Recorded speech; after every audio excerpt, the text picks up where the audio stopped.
Sebelum aku bercerita, aku ingin tegaskan, jika apa yang ada dalam cerita ini tidak untuk ditiru oleh siapapun. Ini adalah kisah yang benar-benar nyata dan sampai saat ini orangnya masih hidup, dan dia ingin namanya kita samarkan. Untuk tempat kejadian juga tidak akan kami sebutkan secara rinci dan gamblang. Pernikahan Mila begitu meriah dan menyenangkan di hari resepsi saja. Sisanya adalah malam-malam di neraka. Wawan, usianya sekitar 35 tahun. Kejadian ini menimpa kakaknya Mila. Menurut Wawan, seingatnya cerita ini berlangsung sekitar tahun 2004 atau 2005. Kakaknya berusia 19 tahun waktu itu, masih baru lulus SMA. Mila adalah anak yang pintar di sekolah. Peringkatnya paling turun ya peringkat 3. Juara 1 dia sudah langganan. Tapi sayang, keinginannya untuk kuliah harus terkendala ekonomi keluarga yang buruk.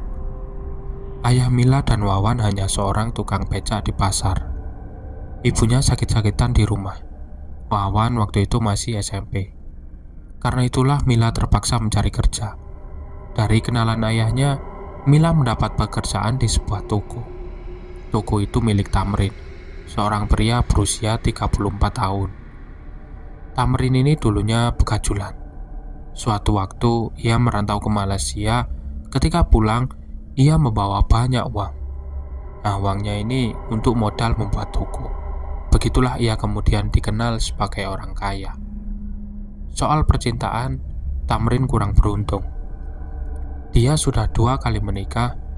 Istri pertamanya meninggal karena kecelakaan. Sedangkan istri keduanya raib entah kemana. Katanya kabur dengan seorang pria ke Malaysia. Tapi entahlah. Secara penampilan, Tamrin cukup menarik bagi wanita-wanita yang sering datang ke tokonya. Rambutnya gelimis, bajunya necis, dan selalu memakai celana jeans. Selain itu, Tamrin terkenal ramah dan baik. Sudah beberapa wanita yang mendekati Tamrin, tapi Tamrin selalu pilih-pilih.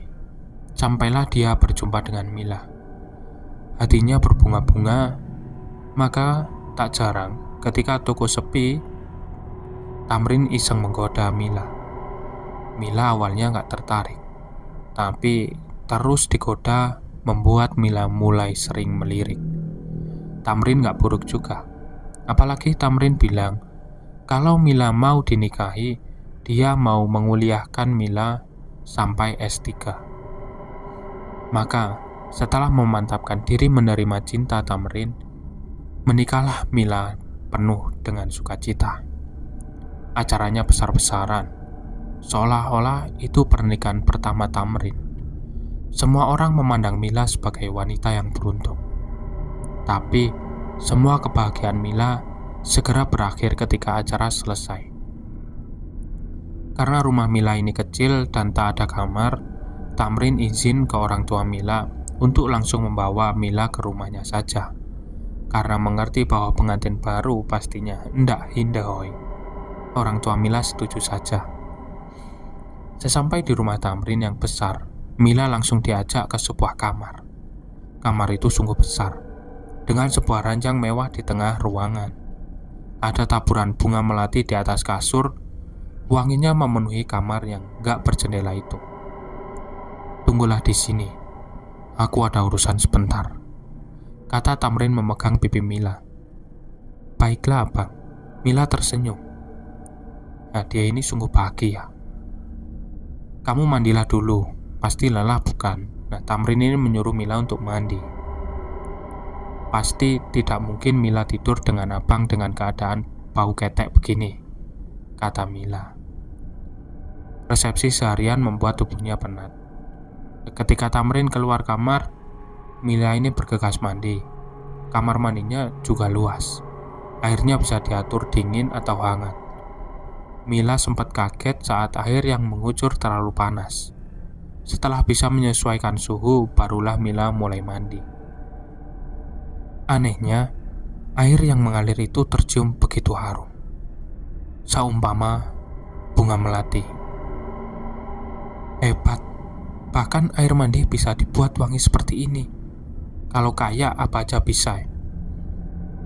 Begitulah pikir Mila. Setelah mandi, Mila mengenakan baju lalu tiduran di kasur, menunggu suaminya yang sedang keluar. Setelah sejam sendirian di kamar, ada yang mengganggu pikiran Mila. Karena Tarmin ternyata nggak datang juga, bahkan sampai berjam-jam berikutnya. Mila penasaran, lalu hendak keluar kamar. Tapi pintu nggak bisa dibuka, terkunci dari luar. Mila nggak tahu kenapa dia dikunci di dalam. Tapi ia masih berpikir baik, mungkin Tamrin ingin Mila lebih aman di dalam. Karena terlalu lelah, Mila merasa ngantuk.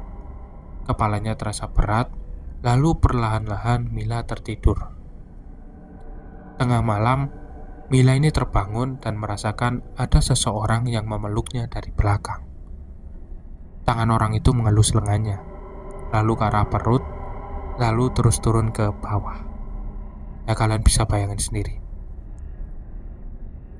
Dalam keadaan setengah sadar, Mila mulai merasakan sensasi yang gak pernah dirasakan sebelumnya. Tubuhnya menggelinjang, lalu Mila mulai memutar tubuhnya menghadap orang yang pastilah si Tamrin itu. Namun tubuh Mila seketika kaku. Dia ketakutan setengah mati ketika melihat sosok yang memeluknya ini. Sesosok makhluk hitam besar dengan mata merah, perut buncit, dan gigi kekuningan menyeringai di depannya. Sosok makhluk hitam legam, makhluk hitam pekat gitu, dengan mata merah, perutnya yang buncit dan gigi yang berwarna kuning menyeringai di depannya. Telinganya panjang mirip telinga kambing, dan air liurnya ini menetes dengan aroma busuk banget. Mila melompat dari ranjang. Ia berlari ke arah pintu, tapi pintu masih terkunci rapat. Dia menjerit sekuat tenaga, tapi nggak ada yang buka pintu. Dan Tamrin ini entah pergi kemana, tapi sosok itu sudah mendekat dan dia mulai menggerayangi tubuhnya Mila. Tubuh Mila lama-kelamaan menjadi lemes. Selang beberapa menit, Mila kelelahan berteriak lalu jatuh pingsan. Paginya, Mila terbangun tanpa sehelai benang pun di tubuhnya. Ya maksudnya dia sudah nggak pakai baju sama sekali. Di dekatnya, Tamrin sedang memunguti bunga-bunga layu dan memasukkannya ke dalam plastik hitam. Lalu Tamrin ini berkata, "Dialah yang harus kau layani. Selama dia puas, kau akan dapat menikmati semua kemewahan ini. Kau juga bisa kuliah sesuai yang kau inginkan." Nah, Tamrin ini seolah-olah dapat membaca pertanyaan yang ada di kepala Mila. Apa maksudnya? Jadi kau bersekutu dengan setan? Mila mulai bertanya dengan nada yang sedikit tinggi. Kamu pikir semua ini bisa didapat dengan cepat hanya dengan berdagang, Mila? Terserah, tapi aku akan pergi. Aku gak mau terlibat. Kau itu jahat, Tamrin. Mila ini nangis sambil marah. Masih terbayang di kepala Mila apa yang dia alami semalam. Benar-benar mengerikan. Semua bayangan itu membuatnya mual dan ingin muntah. Mila kemudian lari ke kamar mandi dan memuntahkan isi perutnya. Tamrin yang berdiri di depan pintu kamar mandi. Kamu gak bisa lari, Mila. Sekali kamu lari, maka nasibmu akan sama dengan 2 istriku terdahulu. Apa maksud kamu, Tamrin? Hilang, Mila, kau akan hilang, kata Tamrin. Mila terdiam, dan ucapan Tamrin itu adalah sebuah ancaman. Kamu pasti lelah, istirahatlah. Oh ya, jaga mulutmu.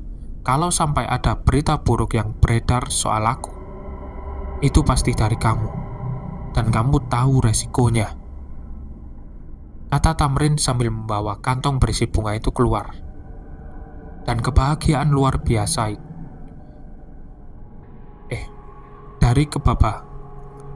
dari kebahagiaan luar biasa, Dada Mila kini dipenuhi rasa takut luar biasa. Dia menangis keras-kerasnya, membanting perabotan di kamar sesukanya. Dia perang, tapi nggak tahu harus bagaimana. Ya, maksudnya dia marah, tapi dia nggak tahu harus bagaimana. Ketika waktu beranjak siang, Tamrin datang dengan makanan. Kamu nggak perlu khawatir. Kamu tak perlu memasak dan mengurus rumah. Semua bisa kukerjakan sendiri. Kamu hanya perlu melayani Tuan, kata Tamrin. Mila ini hanya terdiam, nggak menyaut. Ketika Tamrin pergi, pintu kembali dikunci. Mila merasa dirinya diseketep. Mila ini merasa dirinya disekap. Nanti ketika kau sudah terbiasa, kau boleh pergi kemanapun. Tapi sekarang, aku gak ingin kamu lari, kata Tamrin. Malam kedua di rumah Tamrin, Mila gak dapat tidur. Bayangan sosok menyeramkan itu membuatnya merasa sangat takut. Apakah sosok itu akan datang lagi malam ini? Keringat dingin mulai mengalir, Mila menangis semalaman. Paginya, Tamrin membuka pintu kamar. Ikutlah denganku, kita perlu bicara, kata Tamrin. Mila membututi Tamrin dari belakang. Mereka lalu duduk di ruang tamu. Kamu tahu Mila, kita sama-sama terjebak. Kau korbankan aku, sekarang kau bilang kau terjebak. Apa yang kau jebak, Tamrin? Aku yang kau jebak, Tamrin. Tapi bila tak aku lakukan, aku yang akan menanggung derita Mila. Aku sudah bersumpah dan berjanji pada Tuhan. Tapi itu bukan urusanku. Kau mati pun aku gak peduli. Aku mengerti perasaan kau, Mila. Aku mengerti. Pembual kau, Tamrin. Sekali pembual, kau tetap pembual. Mila mulai marah, berteriak ke Tamrin. Dan Tamrin pun hanya terdiam. Mila, aku ingin membuat penawaran. Aku hanya ingin bebas dari semua ini. Gak mungkin. Sekali kau menolak Tuhan, kau akan dihukumnya. Aku gak peduli.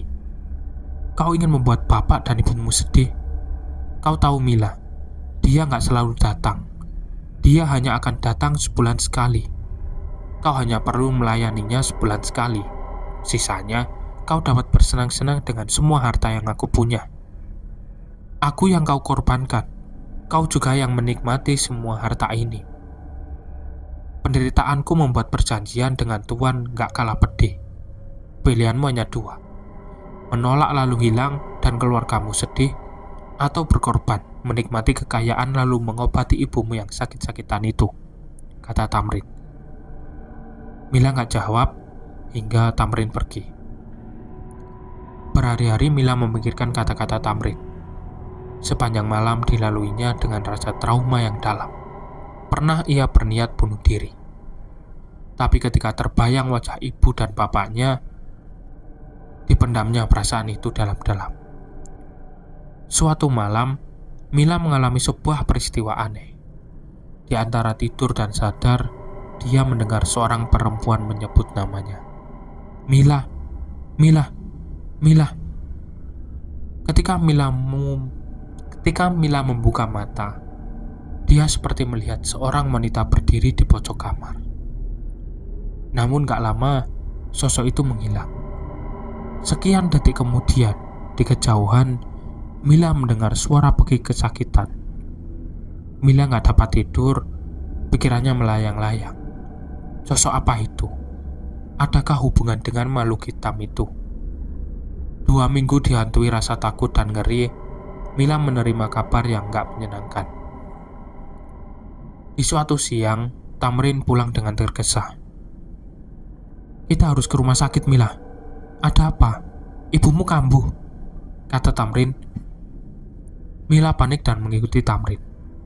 Kenapa kau mengajakku menjenguk ibu setelah kau kurung aku di rumah? Kalau kau gak menjenguk dan menjaganya, orang-orang akan curiga. Lagi pula aku percaya, kau gak akan macam-macam. Kalau kau membelot, Tuhan akan menghancurkanmu juga keluargamu, kata Tamrin. Mila bergidik, jebakan itu susah dihindarinya. Barangkali yang bisa ia lakukan hanyalah pasrah. Melihat ibunya terbaring lemah, Mila merasa sangat sedih. Tapi hari itu, Wawan melihat ibunya sebagai seorang yang berbeda, lesu dan tak terawat. Begitu kata Wawan ke saya. Soal operasi ibu, nanti saya bicarakan dengan Mila. Ibumu sudah parah, Mila. Harus segera dioperasi, kata Tamrin. Mila kaget. Ibunya memang sakit-sakitan, tapi mereka jarang periksa karena ekonomi yang sulit. Kau tentu tahu apa yang harus kau lakukan. Aku nggak membiayai pengobatan ibumu dengan daun. Kau layani Tuan, dan kau nggak perlu mengkhawatirkan ibumu, kata Tamrin di perjalanan pulang. Mila termenung. Sudah kepalang basah, Mila menyetujui permintaan Tamrin. Selama hampir setahun, Mila harus menahan kengerian luar biasa setiap sosok itu datang. Sosok bermuka hitam itu membuat sekujur tubuhnya membeku menahan ngeri. Setiap ritual selesai, berhari-hari Mila nggak nafsu makan. Tapi apa hendak dikata, ia terjebak semakin dalam. Nah, di luar ritual-ritual ini, Mila mulai ikut menikmati kekayaan yang didapat Tamrin. Ia sudah mulai kuliah sesuai keinginannya. Ibu Mila juga mulai sehat, semua tampak begitu baik. Orang-orang memandang Mila dan Tamrin sebagai pasangan yang serasi. Tapi tidak bagi Wawan. Dia dapat merasakan perubahan pada kakaknya. Menurut Wawan, sebelum menikah Mila itu lebih riang anaknya. Tapi setelah menikah, jadi lebih dingin. Hemat bicara. Tapi waktu itu Wawan mikirnya mungkin karena sudah menikah. Wawan sesekali menginap di rumah Tamrin, tapi ia nggak betah. Hawanya itu aneh, pengap, dan nggak nyaman. Bahkan Wawan pernah melihat sosok perempuan yang berjalan di tangga, tapi kakinya berbentuk kaki kuda. Nah, bagaimana dengan hubungan Tamrin dan Mila? Kata Tamrin, Mila bukanlah istrinya. Ia menikahi Mila hanya sebagai kedok.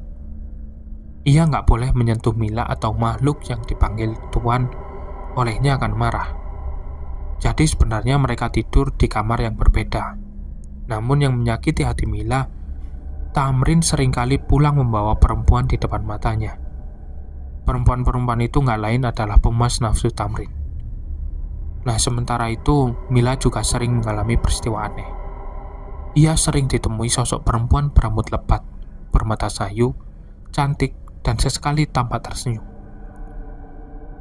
Sambil tersenyum, dia sering berbisik, "Pergilah, Mila." Sosok itu bahkan beberapa kali datang menemui Mila dalam mimpi, tapi Mila nggak bercerita ke siapapun. Mila benar-benar jadi perempuan yang tertutup. Bulan ke-12, di suatu malam, sekitar jam 10 malam, Mila ini terbangun. Sosok perempuan cantik itu muncul lagi. Dia berdiri di depan Mila. Mila sudah terlalu lelah. Dia memutuskan untuk mengajak sosok itu bicara, mengabaikan rasa takut dengan hantu. "Siapa kamu sebenarnya? Aku pernah ada di posisimu. Kamu istri Tamrin." Sosok itu hanya mengangguk. Lalu sekian detik kemudian, tubuhnya seperti tertarik ke belakang. Dia berteriak keras, ada kekuatan yang mengusirnya pergi. Gak lain dan bukan, itu adalah ulah Tuan. Nampaknya Tamrin meminta Tuan memberikan penjagaan pada rumah itu.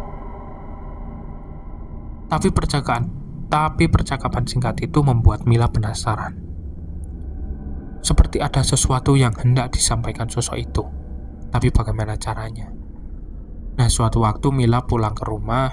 Disitulah Wawan iseng bertanya ke Mila, "Kakak nggak bahagia kah sama Bang Tamrin? Kenapa kamu bertanya begitu? Nggak pernah sekalipun aku lihat kakak tersenyum lagi. Adapun hanya sesekali." Ceritalah kak, kau kenal orang yang bisa jadi perantara gaib? Tanya Mila. Buat apa kak? Kenal atau enggak? Jawab saja. Wawan kemudian mengingat-ingat dan dia teringat seorang temannya yang di sekolah sering diledek karena bapaknya adalah orang pintar. Istilahnya dukun lah. Maka hari itu juga Mila dan Wawan pergi. Mila masuk ke dalam, sedangkan Wawan disuruh menunggu di luar.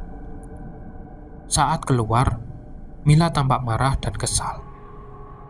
Ia berusaha saja mendengar sebuah rahasia dari dukun itu. Jadi di dalam, Mila dibukakan pintu ke alam yang beda. Dia bisa berjumpa mantan istri Tamrin hanya dengan memanggil melalui pikirannya. Sosok itu bercerita kalau dia ingin menyampaikan sebuah kebusukan Tamrin.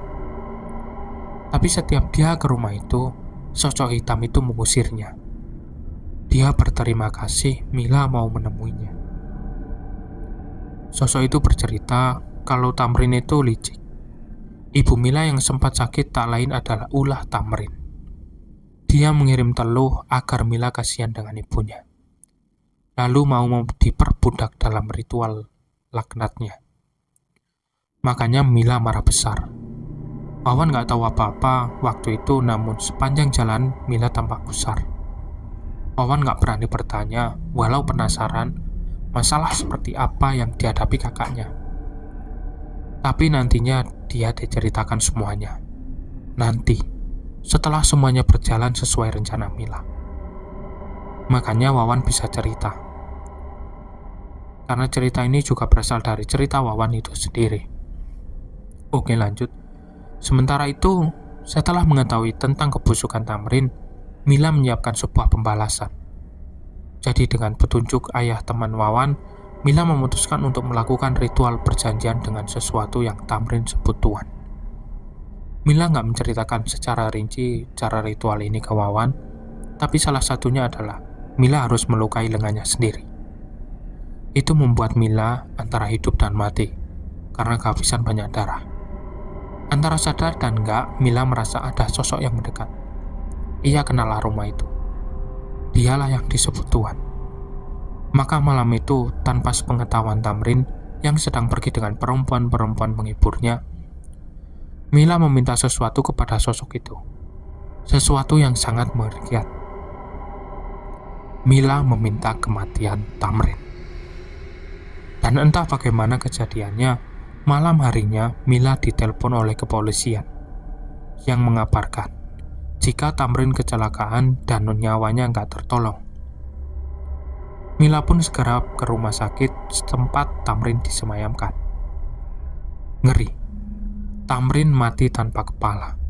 Kepalanya terpisah dari badan. Menurut cerita orang di TKP, mobil yang dikendarai oleh Tamrin tiba-tiba keluar jalur dan menabrak pembatas jembatan hingga ringsek. Bahkan, yang lebih menyedihkan, masih kata orang yang melihat langsung di tempat kecelakaan, jika tubuh Tamrin tidak utuh lagi. Kepalanya lepas dari badan karena terpotong oleh plat kap mesin yang menyeruak ke ruang kabin.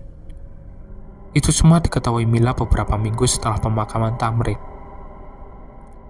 Karena dia penasaran dengan kematian Tamrin, Mila sengaja datang ke TKP dan bertanya pada orang di daerah situ. Belakangan, jembatan itu kini terkenal angker. Nanti kapan-kapan aku ceritakan tentang jembatan itu. Tempatnya tidak di lokasi sepi, tapi jika malam, tidak ada yang berani lewat sendirian di situ.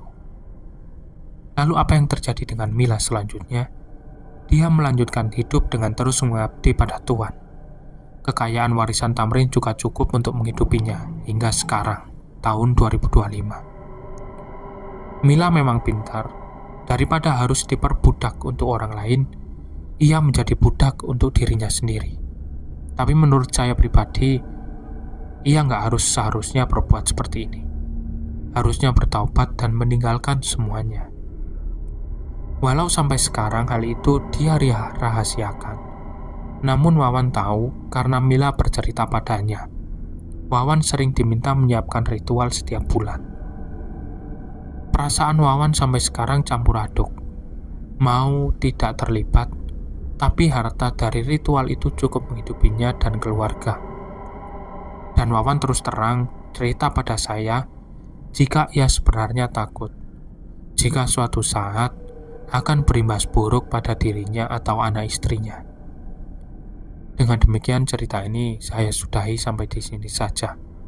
Maaf bila banyak kekurangan dan banyak salah ngomongnya. Oke, cukup sampai sini saja ceritanya. Sampai jumpa di video berikutnya. Bye-bye.